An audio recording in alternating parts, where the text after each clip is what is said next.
Bo'lsa mana kommentariy orqali bitta podpiskamizni aniqladik. O'zi obuna bo'lganmiz qilib. Obuna bo'lganman. Kuzataman. Mana dunyodagi eng achchiq ramyonni yeb yuboraman deb kelibdilar. Kelib aytdilar, birinchi $100 rostdan berasizlarmi dedilar. Mana $100 rost mana. Haqiqiylikni ham olasiz ko'rib qo'ying. Ayollar dollarni yaxshi ko'radi. Ana, bizdan ko'ra mana shu kalboshni yaxshi ko'rishar ekan.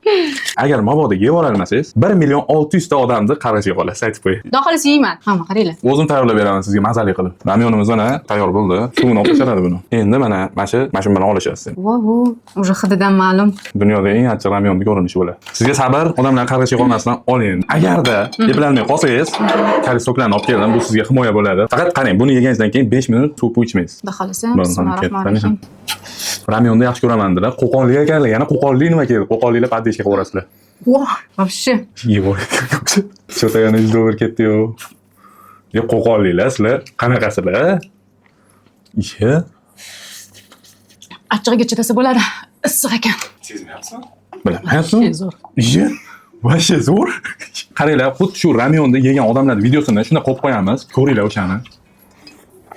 Zo'r. Yevorsizmi? Вообще. Mana Yana bormi? yana bormi?